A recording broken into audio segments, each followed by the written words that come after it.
गोमठ सार जीव कांड का मंगलाचरण प्रारंभ होता है। सिद्धम शुद्धम पणमीय जिणिंद वर्णेमि चंदमकलंकम गुणरयण भूषणुदयम जीवस्य परोवणम वोच्छम। आयुष्मान भव्यात्माओं, गोमठ सार जीव कांड ग्रंथ के अंदर हम सभी आचार्य श्री नेमीचंद सिद्धांत चक्रवर्ती के माध्यम से जीव द्रव्य की 20 प्ररूपणाओं का चिंतन कर रहे हैं। उसमें अब आप आएंगे गाथा नंबर 11 पर, यानी चतुर्थ गुण स्थान, जिसका नाम है अविरत सम्यक दृष्टि। अर्थात 20 प्ररूपणाओं में सबसे पहली प्ररूपणा है गुणस्थान प्ररूपणा, और गुणस्थान के 14 भेद बताकर प्रथम, द्वितीय, तृतीय, चतुर्थ गुणस्थान के लक्षण को आप जान चुके हैं। मिथ्यात्व गुणस्थान, सासाधन गुणस्थान, मिश्र गुणस्थान, अविरत सम्यक दृष्टि गुणस्थान। उसी अविरत सम्यक दृष्टि गुणस्थान यानी जिसमें आज के क्षयोपशम सम्यक दृष्टि श्रावक श्राविकाएं रहते हैं, उसका विशेष रूप से वर्णन आपको जानना है।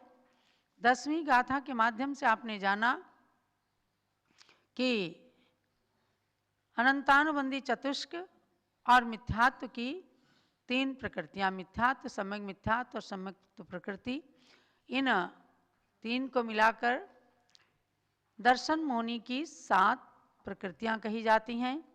इन 7 प्रकृतियों के उपशम से औपसमिक सम्यक दर्शन, और इन 7 प्रकृतियों के क्षय से क्षायिक सम्यक दर्शन होता है। ये बात आप नोट कर लीजिएगा। और क्षायोपसमिक सम्यक दर्शन किन प्रकृतियों में सर्वघाती प्रकृति के सदवस्था रूप उपशम से, क्षय से, क्षयोपशम से वेदक सम्यक दर्शन प्रकट होता है, जिसे क्षयोपशम सम्यक दर्शन कहते हैं, वेदक सम्यक दर्शन कहा जाता है। तो उसके मुख्य अर्थ को आपने जान लिया है कि यह सम्यक दर्शन भले ही व्रतों को नहीं होने देता, मतलब इस गुणस्थानवर्ती जीव को व्रत नहीं होते हैं, इसलिए अविरत इसका नाम है। और सम्यक दृष्टि माने इस गुणस्थान वाला जीव सम्यक दृष्टि होता है, और उसके व्रत नहीं होते हुए भी नित्यम कम्मक कमण हेतु, नित्य ही कर्म क्षय का वह कारण होते हैं। यानी कि सम्यक दर्शन ऐसी वस्तु है कि जो नित्य ही कर्मों का क्षपण कराता है। तो जघन्य अंतर्मुहूर्त और उत्कृष्ट 66 सागर पर्यंत तक क्षयोपशम सम्यक दर्शन किसी भी प्राणी को रह सकता है, और नित्य ही वह कर्म की निर्जरा का कारण होता है। इसमें थोड़ी सी बात आपको और जान लेनी है कि औपसमिक सम्यक दर्शन और क्षायिक सम्यक दर्शन में प्रतिपक्षी कर्मों के सद्भाव और असद्भाव के कारण बहुत बड़ा अंतर है। यानी औपसमिक में माने ये इन प्रकृतियों का उपशम रहता है, और कारण मिलते ही वे कर्म प्रकृतियां हलन चलन को प्राप्त हो जाती हैं, तो जीव मिथ्यात्व में भी जा सकता है, द्वितीय गुण स्थान सासाधन को भी प्राप्त कर सकता है सम्यक्त की आसाधना से।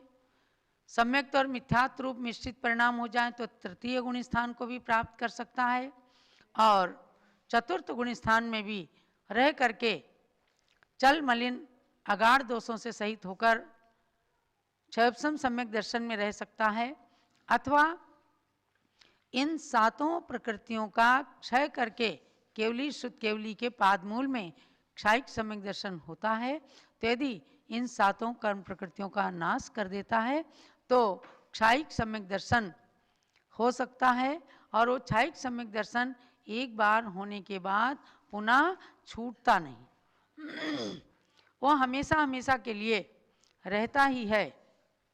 जैसे राजा श्रेणिक को भगवान महावीर के समो शरण में क्षायिक सम्यक दर्शन की प्राप्ति हो गई, तो वह जीवन के अंतकाल तक, उसी जीवन के अंतकाल तक ही नहीं, हमेशा क्षायिक सम्यक दर्शन एक बार हो गया तो समझो वो मोक्ष जाने तक कभी भी छूटेगा नहीं और निश्चित रूप से मोक्ष को दिला देगा। तो ऐसा क्षायिक सम्यक दर्शन यदि प्राप्त हो जाए तो समझो बहुत ही अच्छी बात है। इन चतुर्थ गुण स्थानवर्ती को क्षायिक सम्यक दर्शन भी हो सकता है।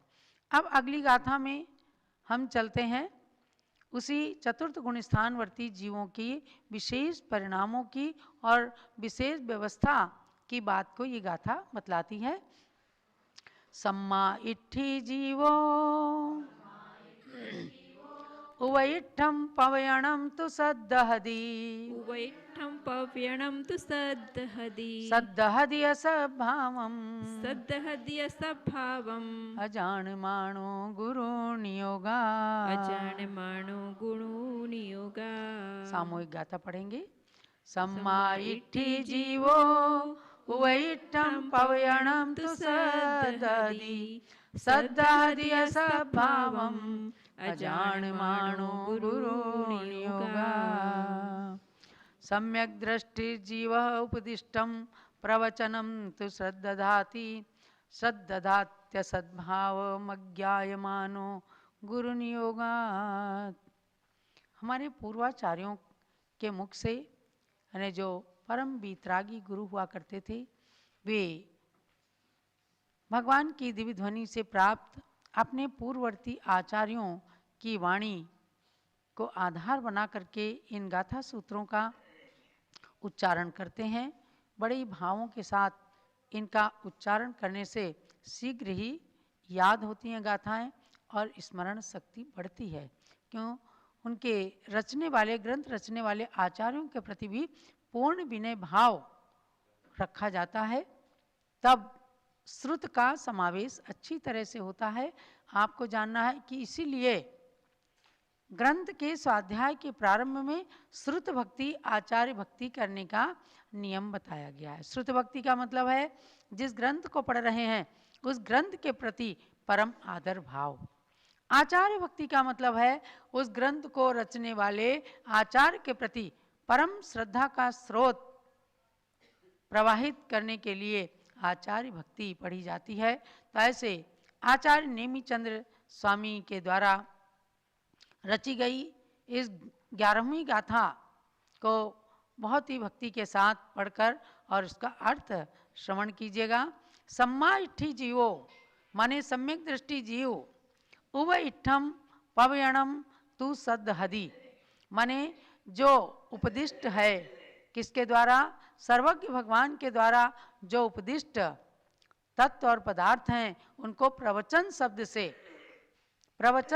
से संबोधित किया है, प्रवचन शब्द की संज्ञा प्रदान की है। तू सद्दधाति, यानी उस प्रवचन पर जो श्रद्धा करते हैं वह तो सम्यक दृष्टि है ही। सम्यक दृष्टि जीव सर्वज्ञ के द्वारा उपदिष्ट वचनों पर श्रद्धान करता है। और आगे की गाथा, आगे की लाइन, सद्दहदी असभावम अजानमानो गुरु नियोगा।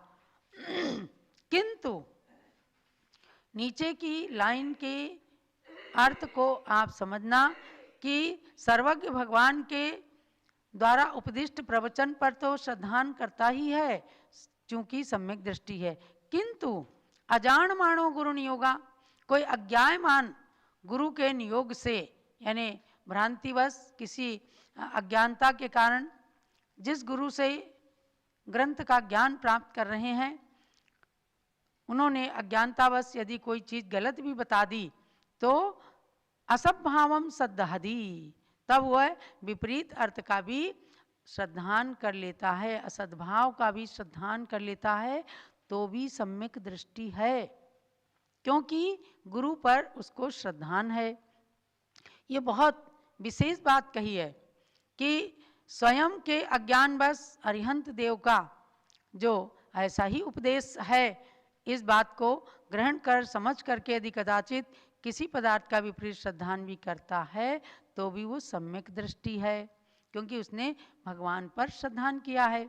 और यदि गुरु के माध्यम से भी कोई अतत्व का श्रद्धान कर लेता है तो गुरु पर श्रद्धान होने के कारण वह सम्यक दृष्टि होता है।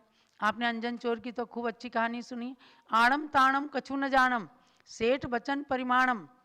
जानते थे कि सेठ जी झूठ नहीं बोलेंगे और ये सच्ची बात कहेंगे, तो भी देखो उनके वचनों पर ही श्रद्धान करके अंजन चोर ने अंजन गुटका विद्या सिद्ध करने के बाद जो उसको चोरों ने पकड़ लिया था, तो आकाशगामिनी विद्या सिद्ध करने में नमोकार मंत्र बताया था, लेकिन वह भी भूल गया। तो उसने कहा सेठ जी ने जो कहा है वह वचन पर प्रमाण है, आणम ताणम कुछ तो कहा था, और उसी से ही उसने आकाशगामी विद्या सिद्ध कर ली। तो ये क्या है? इसलिए निसंकित अंग में अंजन चोर को बताया। किसी चोर की बात नहीं करेंगे सम्यक दृष्टि लोग, लेकिन एक चोर ने भी यदि शंका नहीं की भगवान के वचनों पर तो उसको आकाशगामी विद्या सिद्ध हो गई। इसलिए और लोगों की बात ना कह करके और आचार्य समंतभद्र स्वामी ने निशंकित अंग के अंदर अंजन चोर का नाम ले लिया। तो ये क्यों लिया? इसीलिए कि यदि गुरु पर या भगवान के वचनों पर श्रद्धान है और किसी प्रकार से कोई गलती भी हो रही है तो भी वो श्रद्धानी होने के कारण सम्यक दृष्टि माना जाता है। लेकिन इसके साथ में एक गाथा और भी बहुत ज़्यादा उपयोगी रहती है।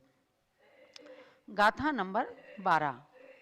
सुत्तादोतं सम्मं सुतदूतं सम्मं दर्शिजन्तं जदानसदहदी दर्शिजन्तं जदानसदहदी सोचेव हवै मिच्छा सोचेव हवै मिच्छा इट्ठी जीवो तदो पहुदी। इट्ठी जीवो तदो पहुदी। एक साथ गाथा पढ़ेंगे। सुत्तादोतं सम्मं दर्शिजन्तं जदानसदहदी सोचेव हवै मिच्छा इट्ठी जीवो तदो पहुदी।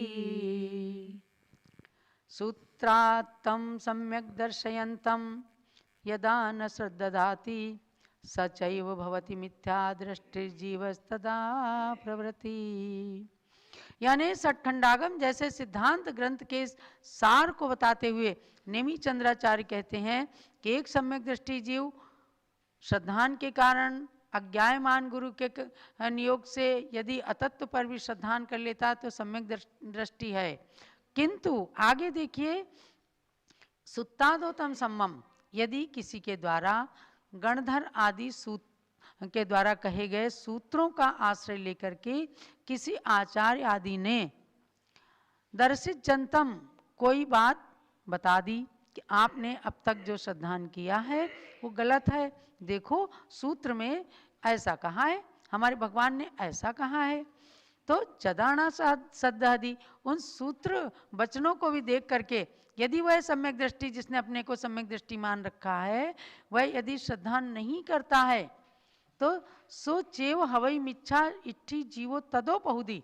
तदो पहुदी को ध्यान दें कि जैसे ही उस सूत्र के वचन को देखकर वो अपना श्रद्धान नहीं जमाता है उस पर, उसी समय से तथा प्रवृत्ति यानी उसी समय से वह जीव मिच्छा इट्ठी हवई मिथ्या दृष्टि हो जाता है।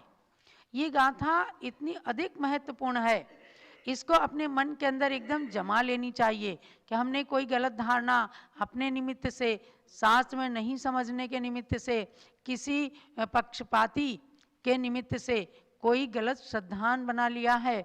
लेकिन आगम में वर्णित बात को यदि कोई दिखाता है, समझो ज्ञानमती माता जी जैसी ही आगम वाणी को अपने हृदय में सतत बसाने वाली वो आपको दिखाती हैं कि देखो इस ग्रंथ में लिखा है, पूर्वाचार्यों ने हमारे लिए ऐसा कहा है, तुरंत उस श्रद्धान को बदलना चाहिए।